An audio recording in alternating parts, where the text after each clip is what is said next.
I'm delighted to be here today and honored to be on this panel. I'd like to begin,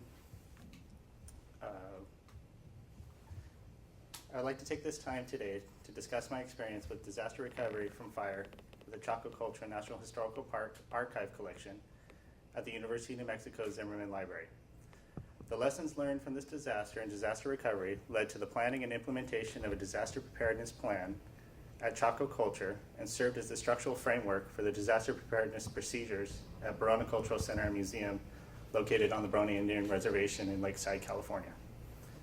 For the purposes of this talk, I plan to discuss the incidents of the disaster and emergency management and would like individuals in the audience to think about their own collections and how they would manage these situations given the current state of their facilities, organization of their collection, and resources available to them.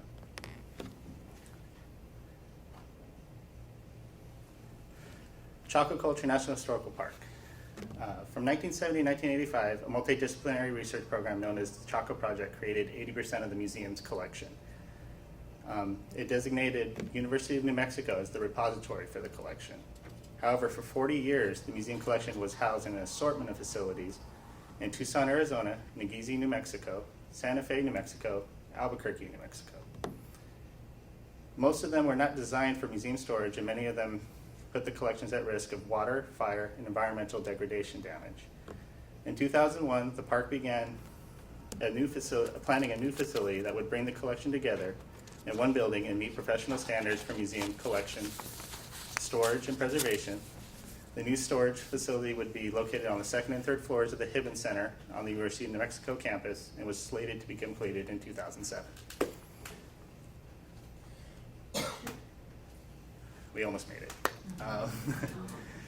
In April 30th, 2006, at around 11 p.m., a fire began in the first basement level of the Zimmerman Library Periodicals Government Records area. Fire trucks responded within 4 minutes to the call. It took about an hour and 60 fire personnel to put it out. Since the semester was ending, the library was open at the time. Visitors, students, and library personnel needed to be evacuated. Despite the fire being isolated at the first basement level, the damage was experienced throughout the building. Windows and skylights were broken out and to provide ventilation. Smoke was everywhere in the building, including the stacks where the Chaco archive was stored. There were no fire dampers on the air handling systems. In addition, the air handlers continued to operate for a while. That was the official report, a while. No one knew how long. After the fire, sending smoke and soot throughout the building. The smell of burnt plastic pervaded the entire building. In the end, the library lost approximately 30,000 volumes and was completely closed for 2 months. It did not fully reopen for 2 years. A year after the fire, the damage estimate was $17 million.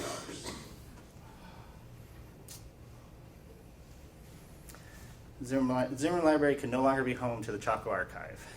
After many emergency meetings, discussions immediately following the fire, Chaco Culture decided that the best course of action was to move the collections to another location for processing. The reason for moving the collections were fivefold: access issues. Zimmerman Library was closed for an indefinite amount of time. Cleaning crews were on site and needed to conduct a physical space cleanup of Stack 3 and Stack 4.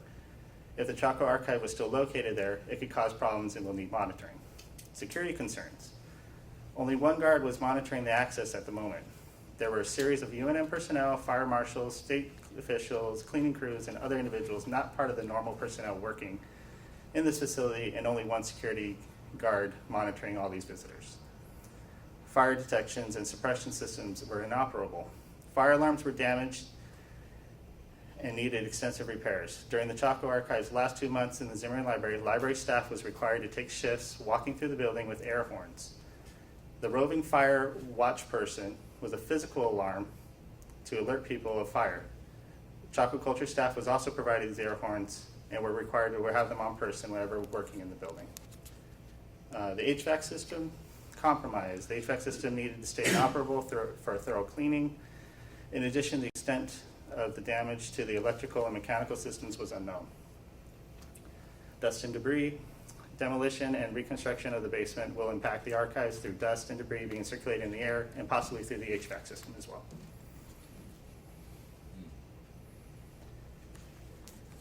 At the time of the incident, the Chaco Archive consisted of historical resource and research records. The majority of the records related to archaeological research undertaken in the last 100 years. These records included approximately 2,000 large format maps, 2,000 manuscripts and books, 8,000 color slides, 50,000 black and white prints, 275 linear feet, or 440,000 items of paper records. As a tenant of the University of Mexico, Chaco Culture provided the following space requirements needed to house the Chaco Archive, while museum personnel transported, reboxed, and inventoried the collection. Given the state of the Museum Zimmerman Library, the Chaco Archive needed to be transported to an environment that fulfilled Chaco Culture's temporary space requirements for the collection. Chaco Culture had no space available at the park unit. The National Park Service had a transitional space, but it wasn't available in Santa Fe, New Mexico, but it wasn't available until August 2006. The only option was to move into the Hidden Center a little early. In May 2006, the basement and the first floors of the Hidden Center were open to the public. The second and third floors, which would eventually house the Chaco Archive, were in the process of being completed. The room had insulation, lighting, AC, heating, plumbing, fire detection and suppression systems, and security, but the walls and floors were unfinished. The building fulfilled many of the temporary space requirements and provided adequate, clean, and secure environment for reboxing the collection. From May 1st through July 26, 2006, the collection was moved to the Hidden Center utilizing utility and multi-tier carts, shrink-wrap pallets, and commercially rented vehicles.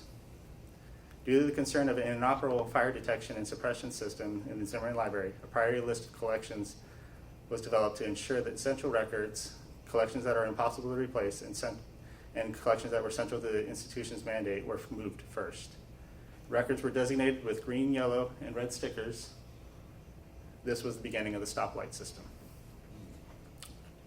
In simplest form, green means go and translates to remove and transport archival items to a clean environment. Yellow means slow down and proceed with caution. Transport these yellow items with yellow designations if you have time. Red means stop. These items are replaceable and not central to the institution's mandate, and can stay for a little, can stay at the facility for longer. The Stoplight system became very useful in identifying which items to remove first. As we surveyed the collections, small green, yellow, and red stickers were placed on boxes. The boxes were packaged according to priority and transported to the Hidden Center to be reboxed.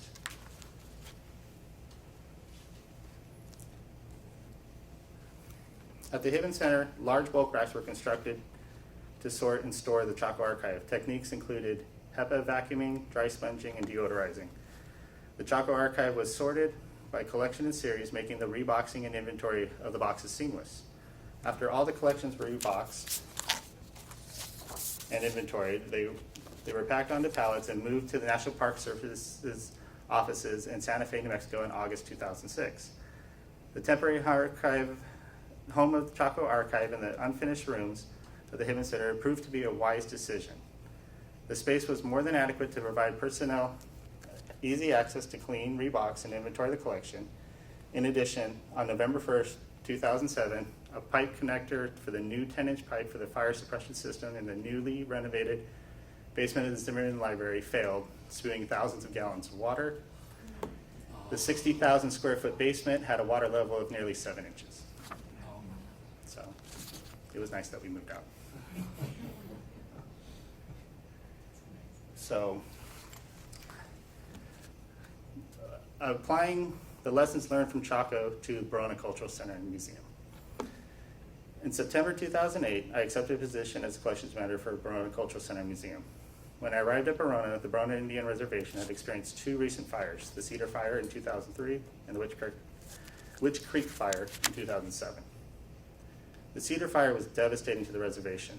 1/3 of the homes burned in the fire. Some tribal members were injured during the evacuation, and some individuals in homes adjacent to the reservation lost their lives. A small video produced by Barona Cultural Center and Museum featured interviews with Barona tribal members and described their experiences as they gathered family members and personal effects and evacuated the reservation. For cultural resources, the fires were devastating. In the 2003 Cedar Fire, a small archaeological collection that was stored in a Quonset hut across the street from the museum burned in the fire. In addition, half of the Brona Indian School, adjacent to the Brona Cultural Center Museum, burned.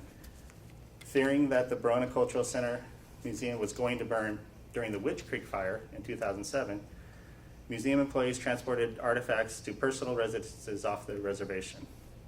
The fire spread so quickly around San Diego County that one of the museum employees had to move the collection 3 times because of personal residences being designated for evacuation.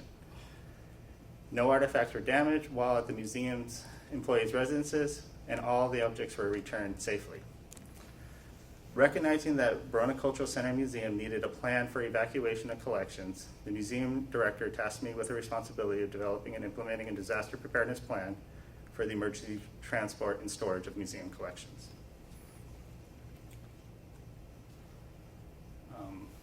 Just briefly on this slide, you can kind of see how close the fires came to the museum. And the white building that's through the trees right there, that's where the museum collection is stored. So, and the fire went kind of in between there. What do I say first? If you ask any museum professional what is the most important item in your collection, they will often struggle to come up with an answer. It's all important, but often be the response. Determining value for objects is very difficult, but it is a necessary requirement when developing and implementing a disaster preparedness evacuation plan. Especially in regions that are prone to fire, museum professionals need to determine if they would evacuate the museum collections. If firefighters told you you could not guarantee they can hold the fire line from your cultural institution, would you move the collections? How would you move the collections? How would you prioritize what moves first?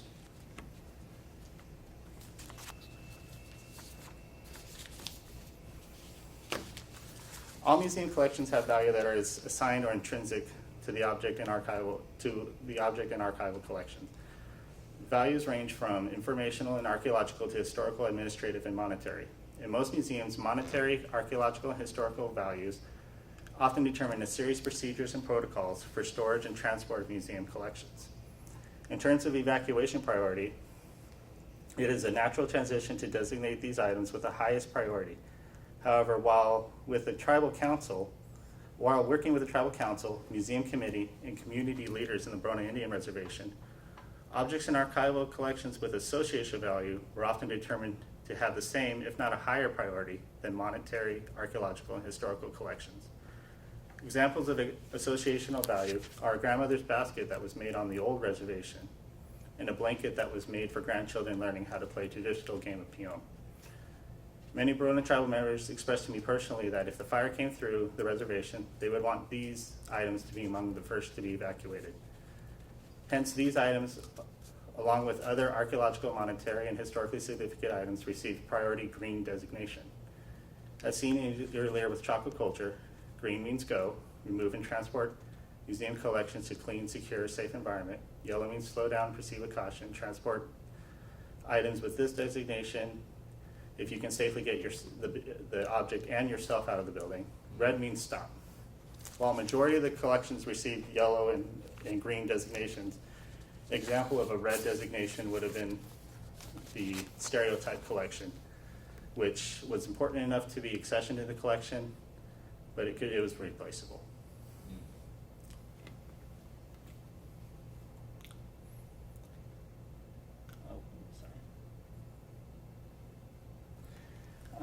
This is actually an example, though, of implementing this system, the Stoplight system, into your daily activities. As you can kind of see on the object mounts, we have the priority designations here. You would have the accession number, all the catalog information is on each artifact, with also the priority designation is green on the bottom or yellow or red. This makes it very helpful if you don't have access to a computer or any electricity. You need to know what to grab really quickly. These all have the color system on here. You can just grab it and go.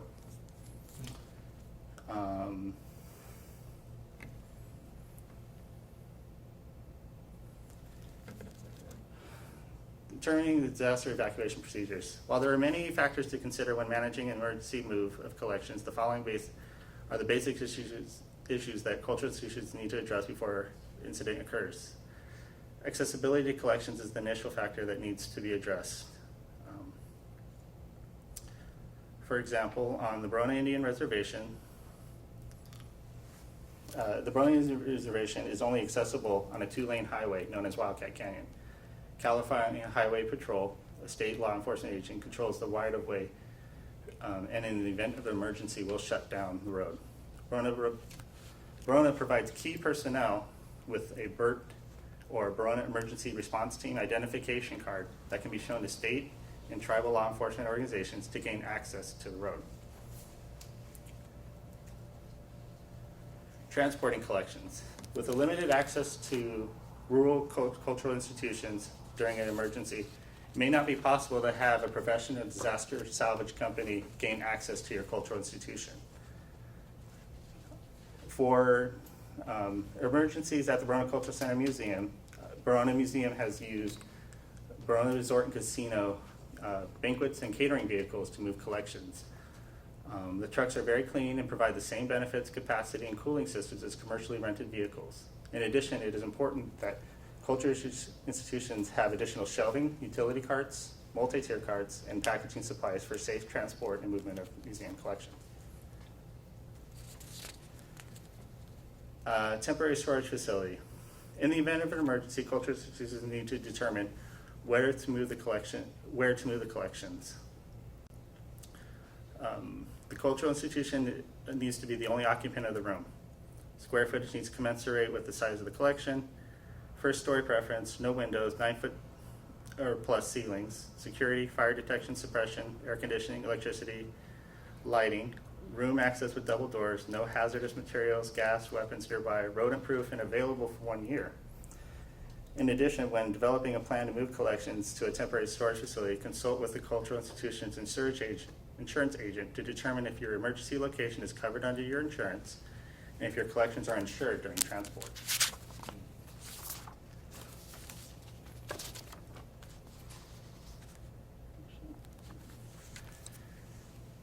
Please keep in mind that each cultural institution is unique. In my experience with tribal organizations, it will take the cooperation of federal, state, and tribal law enforcement and fire personnel, tribal council representatives, museum committee members, and community leaders to build an effective disaster preparedness plan.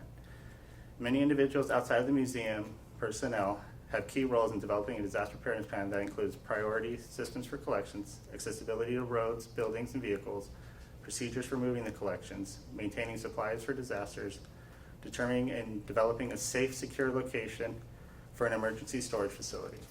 In conclusion, please look through these resources that we have provided on emergency management and think about your own collections and how you would incorporate and tailor these disaster preparedness plans and procedures in your own cultural institutions, given the current state of your facilities, organization of your collection, and resources that are available to you.